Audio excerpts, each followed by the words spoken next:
Hey, greetings, everyone. Lieutenant Colonel Alan West, the Executive Director of the American Constitutional Rights Union, and I'm joined by former United States Air Force Captain Jonathan Dobbs, who is the Director of our Committee to Support and Defend.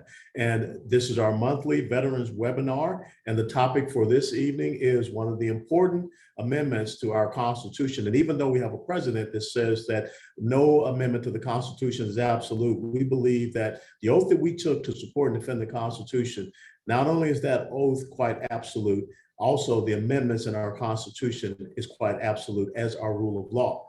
And I'm talking about the Second Amendment. You know, when you look at our First Amendment rights that we have, the freedom of religion, free exercise thereof, the freedom of the press, the freedom of speech, the right to peacefully assemble, the freedom of expression, the right to petition our government for redress of grievances, all of those are what, if you read and study and understand the Constitution, those are called passive rights. And so what our founding fathers understood was that there had to be an active right. There had to be something that could back up those passive rights to make sure that no totalitarian or tyrannical government could ever take those rights away. And that's why the founding fathers understood and learned from April the 19th of 1775, when the British had landed there in Boston Harbor and they were marching inland toward Concord, Massachusetts. They had one mission, one intent, one task and purpose. And that was to destroy the weapons and armaments factory there in Concord, Massachusetts, that was supplying the Sons of Liberty with their ability to stand up and fight against the tyranny of King George and the British Army.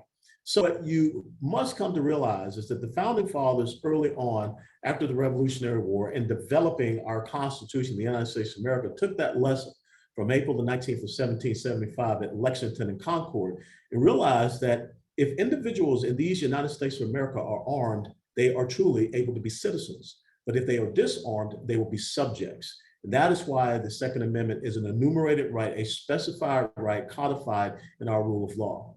But unfortunately, we have people here in the United States of America that don't understand that. There have been several challenges to the Second Amendment. As a matter of fact, you go back and you can study the case of Heller versus DC, and there have been several iterations of Heller versus DC, which made people understand that the Second Amendment did apply to you in your household. You could be able, you should be able, and you do have the right to defend yourself within your home. Well, that stood up at the federal level because Heller versus DC, it was looking at Washington, DC, the District of Columbia, and that was from the federal decision point.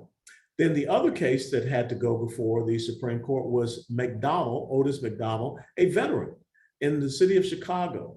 So it was McDonald versus Chicago because he wanted to be able to stand up and defend himself against the gangs and the violence that he had in his community in Chicago. And so the decision of the Supreme Court of McDonald versus the city of Chicago codified that, yes, the Second Amendment does apply at the state and the local municipality level, that you should be able to defend yourself in your home.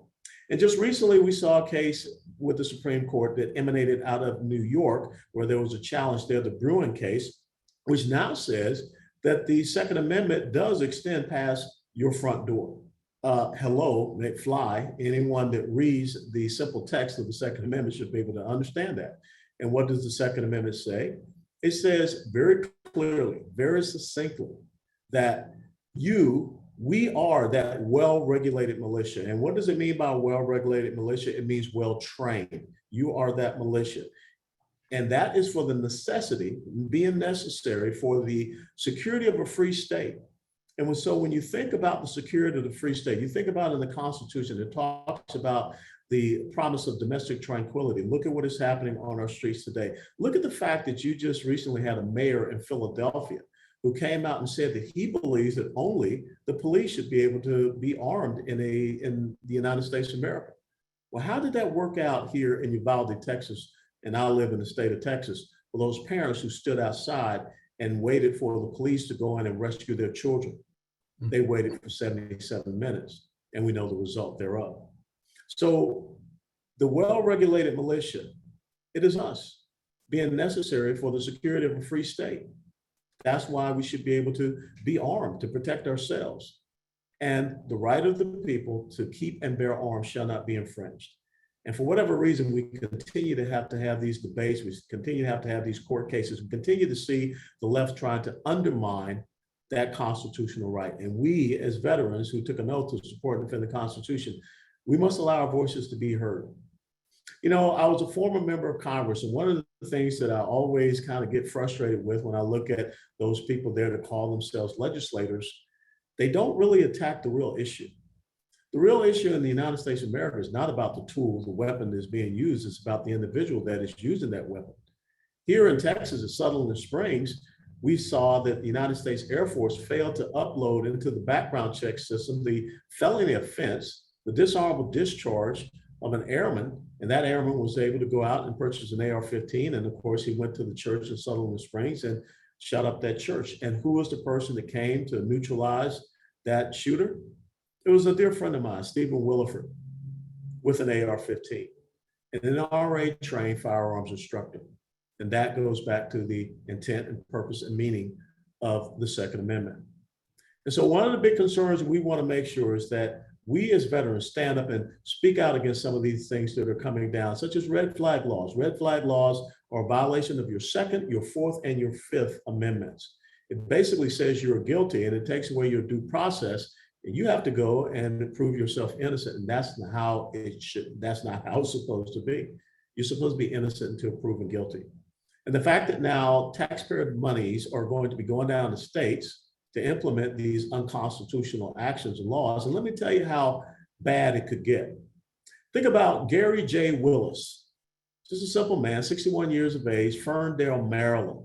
In November of 2018, the Sheriff's Department there of Ferndale, Maryland, that I think is Arundel County, they came to the door of Gary J. Willis at 5:30 a.m., banging on the door. What do you think Gary J. Willis did? Because we all, if someone is banging our door at 5:30 in the morning, we're going to make sure that we protect ourselves because we're not sure that it's the police banging on our door. So he came to the door, he was armed, and he raised up his weapon to defend himself. Gary J. Willis had a red flag warrant issued against him. Gary J. Willis was shot and killed. To this day, no one knows who issued the red flag warrant against him. No one knows how it emanated, and no one knows who the police officers, the sheriff deputies who shot him dead. That's how bad it can get. And I think one of the things that we have to be concerned as veterans as still supporting and defending the Constitution is to make sure that we don't allow our state legislatures, state legislators, our governors to implement these laws which undermine our Second and Fourth and Fifth Amendments. So that's what we want to talk about tonight.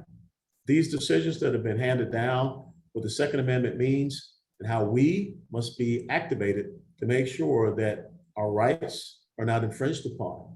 And that's the very clear language of the Second Amendment.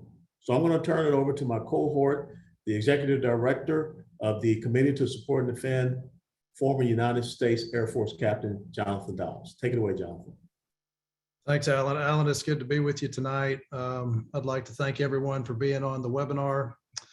As you were talking about those things, I personally have been very encouraged with some of the rulings from the Supreme Court over the last 10 to 12 days for concealed carry, which you alluded to. But it's not the end of the story, because what you see here is the left, with these Safer Communities Act that has been approved by the president. He signed it as a result of Highland Park, the shooter that killed 7 people, Buffalo, the killing of 10 people, and in Uvalde, which you mentioned, with 21 dead, 19 of those being kids. And I think that there's a natural outcry, with the families and the communities that are affected, because it's very sad. And as a chaplain in the military, I've dealt with death and having to minister to families. But at the same time, we've also got to look to the rule of law, and we've got to look to constitutional rights. And my understanding of the Safer Communities Act, it says that it expands federal background checks to buyers 18 to 21. It adds incentives for states to adopt so-called red flag laws. It's expanding access to mental health programs, and it also adds some money for security at some of the schools. How did you, as a lawmaker, you had to deal with a lot of these things in the past, how did you balance these things as you heard of the Safer Communities Act when it came down from the mainstream media? Well, first and foremost, when you look at a piece of legislation, you want to make sure that the legislation rectifies the situation that is at hand. And so to think that we need to have expanded background checks on people that are 18 to 21, what we need to do is make sure that individuals who, as juveniles, have had some very troubling issues, have displayed very dangerous behaviors and disturbing behaviors, that those things are documented and they become part of their record even when they turn 18. So when they go to try to apply for a weapon using 4473 background check, that they're not able to do that. And let me give you a great case in point. In Uvalde, Texas, the individual, that shooter there, lived at an address with his grandparents. His father had been convicted, had a criminal record, felony offenses.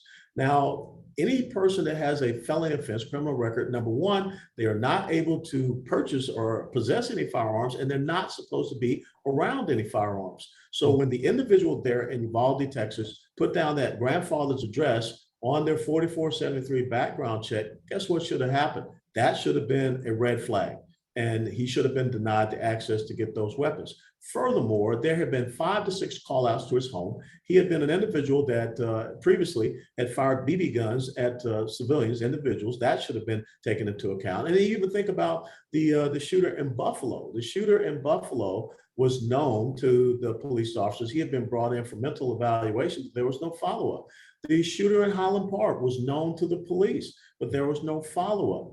In Parkland, Florida, there had been 21 call-outs to the home of Nicholas Cruz. He was the shooter there in Parkland, Florida. And furthermore, when you look at the change in some laws or some rules from the Broward County Superintendent's Office based upon some laws, some rule changes that came down from the Obama administration, if you were a minority, your criminal activities and behaviors could not be reported against you because they thought that was racist. So again, we need to look at those points within the system that cause the issues. And to take taxpayer funded money and say we're going to use it for the purpose of something that is unconstitutional, I mean, that's the real bait and switch. And so I have big concerns that, once again, it is the targeting of legal, law-abiding, responsible gun owners instead of really looking at the situation and the problem that we have. So we don't need expanded background checks. We already have the background checks that are there. It's that the system is not updated properly. And I just talked about the issue of the airman who had was guilty of a domestic violence crime, had a dishonorable discharge, which are 2 questions on the 4473 background check, but still, he was able to get a firearm, an AR-15, because he was not uploaded into the system. So I think that this desire to rush into doing something, but not doing the right something, that's something that all of us need to be very concerned about. Well, I look at the bill and I think it set aside $15 billion over 5 years. But to address the violent crime, I think it requires juvenile records check for people who are 18 to 21. I believe that there's a loophole under the measure for convicted domestic abusers who have some type of romantic partner. If there was some type of battery or some type of history there, you can be denied access to a firearm. The bill also provides $750 million in funding incentives to enforce red flag laws in 19 states, to include DC. And so my takeaway is it doesn't really, like you said, doesn't really do a whole lot to help the people who need, who are really upset about this, that were hurt by this. And it does very little to bring justice into the common good. No, without a doubt. And I think that's why a lot of people are very concerned, especially when we had the Supreme Court that had just issued that decision that says that, the Second Amendment does apply outside of your home. And understand what, you cannot force people to say that you have to prove why you should have this right. That's basically what the state of New York was saying. In order to apply for a concealed carry permit, you have to show that you have a need for it. Well, the need for it is that I have the Second Amendment, which says that, I have the right to be able to keep and bear arms and it shall not be infringed. I have the right to be able to defend myself and protect myself, especially when you look at the increase of crime and criminality on many of the streets in our urban population centers. But I think another thing that we have to be really concerned about when we look at this law and when we look at where we are with the Second Amendment, we got to be concerned about our veterans, because there's always been this undertone out there to look at how we could, eradicate, undermine the Second Amendment right for our veterans. Because let me give you the scenario. All of a sudden, there is a veteran that a neighbor says, I know this guy was in Iraq or Afghanistan. I've been noticing some erratic behaviors, and I know that he has firearms, and I think something should be done. If you're in one of these states that accepts this money, federal taxpayer money, you will now take that and somebody will come up and say, this is a red flag. Here's a warrant that you will be given, and you will show up at the house of that veteran without any questioning, any, bringing someone in or any previous egregious actions or behaviors. And you could actually confiscate that veteran's firearms. And now that veteran has to go and prove that he's not guilty of anything. Again, we already have these questions on the 4473 background check. And so all we need to do is make sure that the system is properly uploaded. And so one of the things that there should be is at the end of every week or end of every month in the United States of America, at the local law enforcement or county law enforcement, there should be a reconciliation. There should be, someone that sits and says, who has been charged in this week? Did we make sure they were uploaded to the system? Right. Yes or no? That's what should be happening. A mandated checks and balances in the 4473 background checks, the NICS background check system. Because right now I am really concerned, because if someone all of a sudden says, that Allen West guy, I know that he has, firearms because I see him going to the range and he posts some pictures and things of that nature, which is something that I like to do. I like to go and shoot. But, Allen West has been talking about how, the federal government is doing unconstitutional things. And I'm really concerned with what he may do. Now, thankfully, I live in Texas and that's not the case. But even in a state like Florida has red flag laws on the books. Now, there are certain counties in the state of Florida, like Palm Beach County. I have some dear friends down there in the sheriff's office. They do things right. They have a tiered system. They start out with the Baker Act and they have checks and balances before they even get to a red flag confiscation. But south of Palm Beach County and Broward County, they immediately go to gun confiscation. So we don't have a good standard. So basically what this, Community Safer Communities Act said, some states can go out there and they can take federal money and they can undermine constitutional rights. But in other states that want to protect and defend constitutional rights, they won't decide to do that. So that's why we need our veterans to be out there looking at what state you live in and seeing whether or not you have these red flag laws that are being implemented and making sure that we are protecting our veterans. One of the great things that we have seen in some states, I know we had in Florida, we have here in Texas, is the Veterans Court, where they take veterans and they have judges who are veterans and people of that nature, because they have a better understanding of some of the issues that veterans face. So we have got to be very protective as we go forward. Yeah, I agree. Under some of these laws, you don't even need to have a criminal record. You don't have to have a history of mental illness. They can temporarily take away your guns for a day, a week, a month, maybe even a whole year. And it largely deals with the way that particular judge sees the case. It's very subjective. And another name for it, as you know, Alan, I'm just saying it for our listeners, is the extreme risk protection order. And so sometimes people like to call it that because it's more palatable. And I think that, like, for example, in Florida, it's a little more narrow. They allow law enforcement officers are the ones who get to make that determination for people.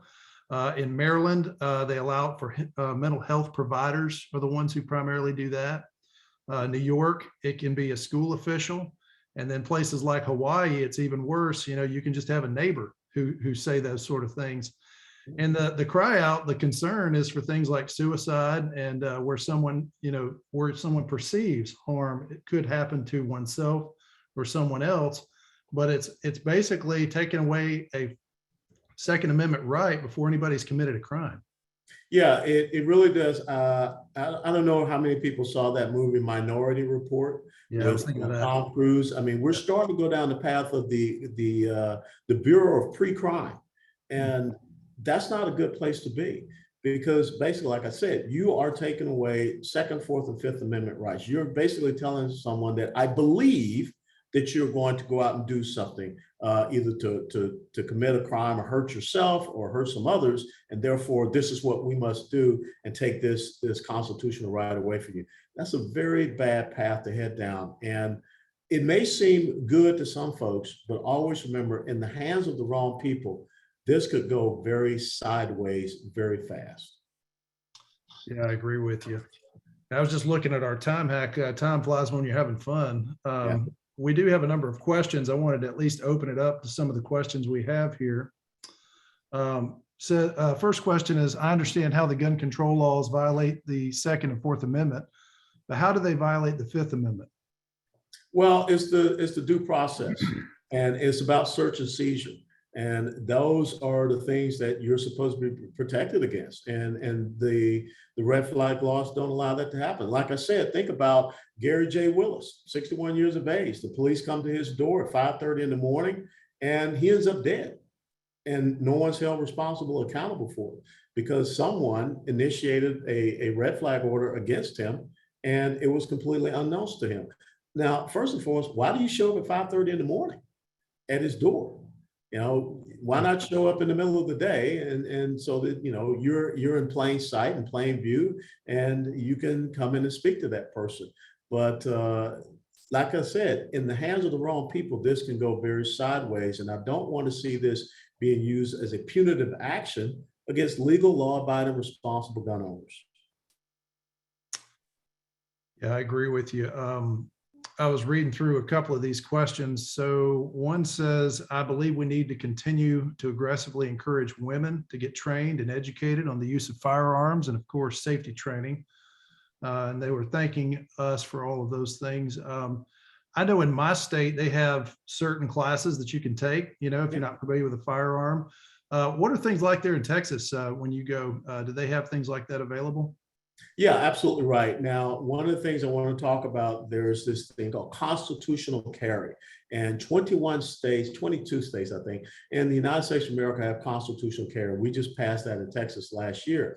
And what constitutional carry says that if you go in to purchase a firearm, that firearm is yours, and you can take it home and you can have it for your use. Now, the thing is, if you want to get a concealed carry license, there is some training that you would have to go through, because what a concealed carry license really does, and I have a concealed carry license, it allows you to have reciprocity with other states as well.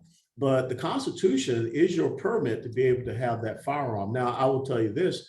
I would recommend that everyone, if you are not familiar with, if you are not comfortable with a firearm, that you do get some training. And a lot of the weapon stores out there, when you go, you can kind of test drive different weapons, and they have someone that will take you to the side and see, are you comfortable with this and comfortable with that? I've run into so many women that said I was turned off by, firearms because some guy came up to them and had them shoot with a .357 Magnum. That's not how you introduce someone to handling firearms. And so, right now, the largest demographic that is purchasing firearms in the United States of America are females, are women. And the largest racial demographic are Black Americans, because they see what is happening on the streets with the increase of crime and the release of violent criminals onto the streets. So yes, you should go out there and get training, but understand that if you're in a state, 21 states or 22 states have constitutional carry, you go in, you purchase that weapon, that's your weapon. Now, if you want to be able to have that reciprocity, then you go and get the concealed carry. And that was the issue in New York was that the people in New York were saying that you have to prove why you should be able to apply for a concealed carry permit. You Right. can't make people prove why they have to. You go and say, I would like to get a concealed carry permit. You go through training and you show that are comfortable and you can certify with it. We have that here in the state of Texas. You have a minimum score that you have to make, and then you get a concealed carry license. Right, right. Thank you. So one other question. Every time there's a mass shooting, there's an overwhelming drumbeat to do something. We talked about that. Mm-hmm. We all know that solutions are kind of jaded, but most people out there don't know better and believe these laws will solve a problem. How do we best combat this phenomenon? Well, I think it's about better information, better education, and better activation. You have some great organizations out there. I used to be a board member on the National Rifle Association. You have Gun Owners of America, the National Association of Gun Rights.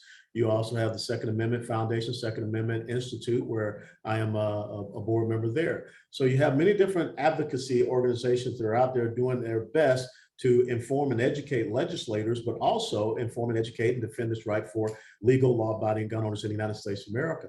And when you really peel the onion back, Jonathan, and everybody on the call, you will find that most of the crimes out there, these are 85 to 90% illegal guns that are happening. As a matter of fact, you look at the shooter in Highland Park, his parents, his father signed off on him being able to get that weapon, and they knew about the mental health issues of their child. Right. You go to Sandy Hook, and in Sandy Hook, the mother there had a son that had mental health issues, but yet she did not have the weapons in her house in a safe storage location.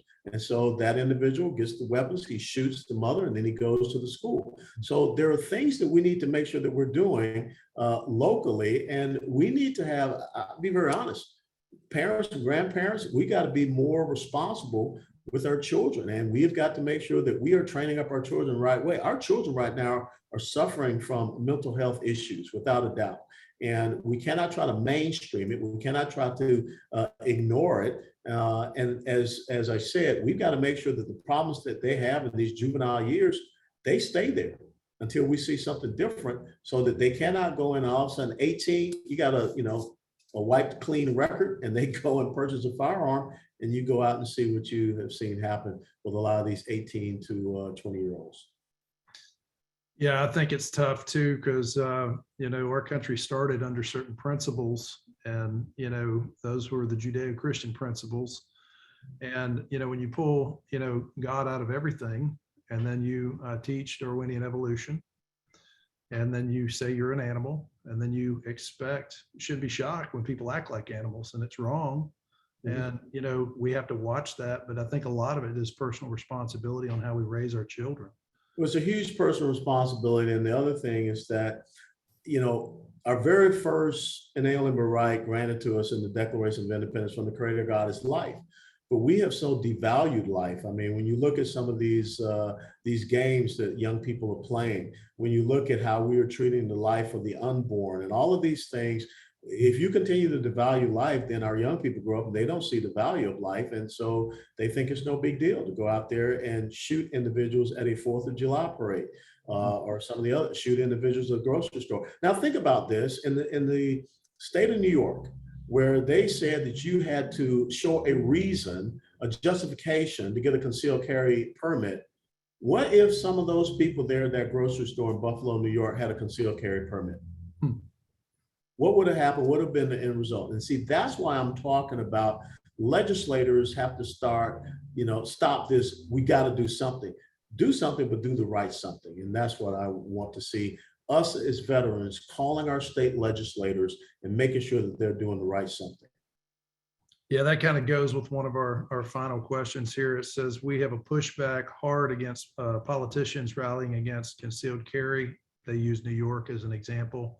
Concealed carry permit holders commit statistically zero crime of any kind, much less violent. Mm-hmm. How can we spread that word? And you answered that, trying to reach out to our lawmakers. But I think it's a real concern. And I think that we haven't really, we are making laws, to kind of put a Band-Aid on things, but I think initiatives like this was described a more like a much better way ahead. I think without a doubt, we need to make fact sheets, and we need to get the facts out there about what is happening so that, again, when you write your legislator, you can take it from the moral high ground of having the truth and facts on your side.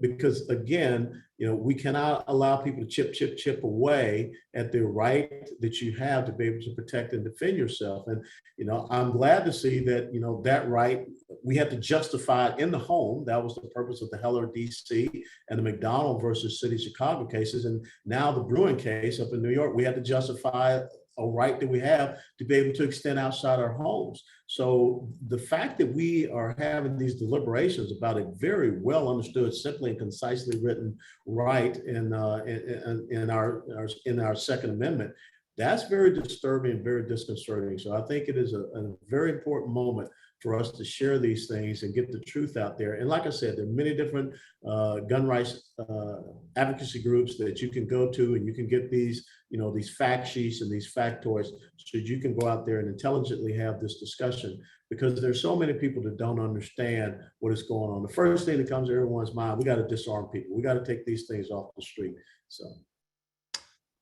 I wanted to ask one or two more of these. So will red flag laws be at the state level now? Should we talk to our state legislators? ? Yeah, absolutely. You got to talk to your state legislators, because what this Safer Communities Act has said is that, states can go and get grant money from the federal government if they implement these red flag laws. And you got to let people know that we don't want you to play the carrot and the stick game with the federal government, because when you start taking these grant monies and things of this nature, there's always something bad that comes along with it. I mean, I hate to put it this way, but think about this insidious initiative that says from the Biden administration, they're going to take away school lunch money if you're not pushing this gender dysphoria and transgenderism in schools. And so they're willing to starve our kids if, at the local school level, you're not accepting this ideology.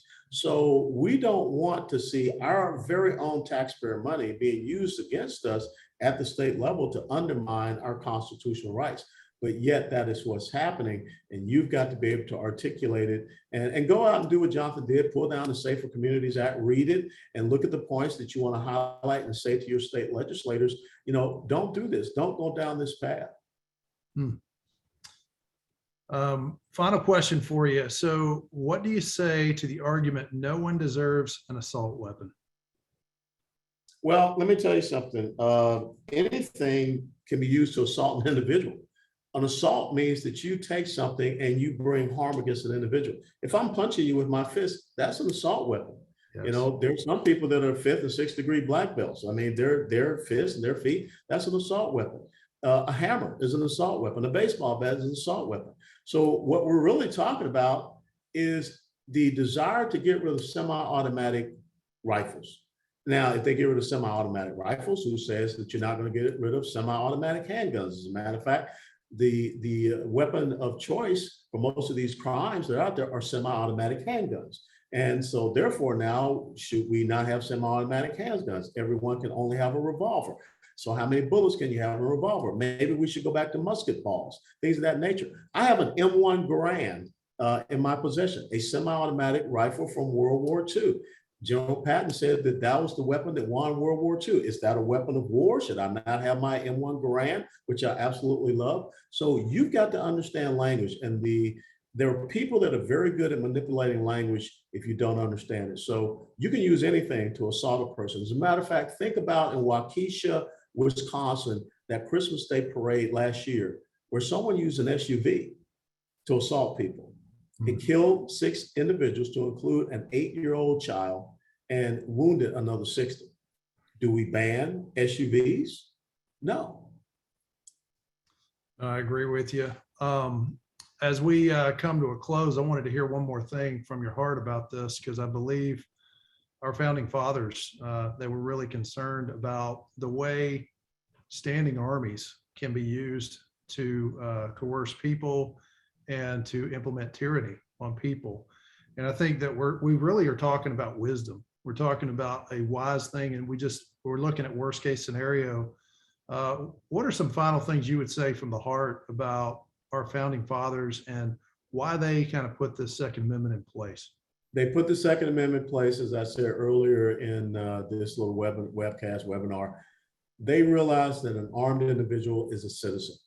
A disarmed individual is a subject.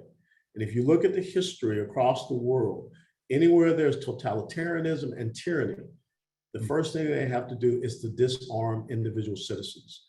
As a matter of fact, when you go back and you look at 1930s Germany, when Adolf Hitler was the chancellor and he put Hermann Goring in as the minister of interior, what was the first thing they did? They created a gun registry. And so then all of a sudden, when they created the brown shirts, the SA knew exactly who had weapons and where they had them, and they took them away. And we saw what happened there. If you want to fast forward to a present day model, look at what Hugo Chavez did early on and coming to power in Venezuela. He outlawed private gun ownership. And now look at what has happened in a country that was one of the wealthiest countries in the Western Hemisphere. People eating out of garbage cans, people are being shot and murdered on the streets. And when you look at what is happening, the violence on our streets, Antifa is a domestic terrorist organization. We see other subversive organizations on the street. We see these bail reform laws that are releasing violent criminals back onto the street. You see homicide levels that are off the charts in many cities, to include here in Texas, in Dallas, and in Houston, and in Austin. The Second Amendment is there very simple. As it says, a well-regulated militia being necessary for the security of a free state, the right of the people to keep and bear arms shall not be infringed. I don't know how simple English you can have, because it says that you need to be well-trained. That's what well-regulated means. And you are part of that militia that is so necessary to the security of a free state. If we lose our rights and our abilities to defend ourselves, then anarchy, chaos, and the lack of law and order will take our streets. Look at San Francisco. Even there, they recalled the district attorney. Now they're looking at recalling the district attorney in Los Angeles because they're releasing violent criminals back onto the streets. Yeah, I agree with you wholeheartedly. I think that it's a gun is a great equalizer, and it allows people to stand against tyranny. And I think that it also, some of the things you were describing are things that we saw in the Soviet Union as it was rising to power. But that's not America. That's not who we are. No, America is a constitutional republic. It's the longest running constitutional republic that the world has ever known. And again, we just finished celebrating our 246th Independence Day, and it's all about the individual, their rights, their freedoms, their liberty, and their sovereignty. And the Constitution is a restraining document on the powers of the federal government. And if you read Article 1, Section 8 of the Constitution, it really talks about the jurisdictions, the roles, responsibilities, the purviews of the federal government. And what does the 10th Amendment says? All of those powers not delegated to the federal government are reserved to the states and to the people. And the Second Amendment is an enumerated right to the people in the Constitution of the United States of America. And if we still believe in supporting and defending the Constitution, which what we all took an oath to, we got to stand up and make sure we protect all of our Constitution and all of our amendments. Well, Alan, thank you for joining all of us and me for this very important conversation about the Second Amendment. What's the best way to get a hold of you if somebody wants to email you? Yeah, you go right through the ACRU.org, theacru.org to get in touch with us, and follow us on the ACRU.org, and also follow what we're doing with the Committee to Support and Defend.org, because it's so important that we realize that the oath that we took as soldiers, sailors, airmen, Marines, Coast Guards, it has no statute of limitations. And right now, when you look at some of the things that are happening, America needs the voice of its veterans to be stronger than ever. That's right. And if anyone wants to reach out to me, you can reach out at jdobbs at Committee to Support and Defend.org. So I'd just like to thank everyone for being on the webinar tonight. Alan, thank you for your time, and it's always a pleasure. You got it. God bless and have a great night. You too. Take care. Yep. Bye-bye. Bye-bye.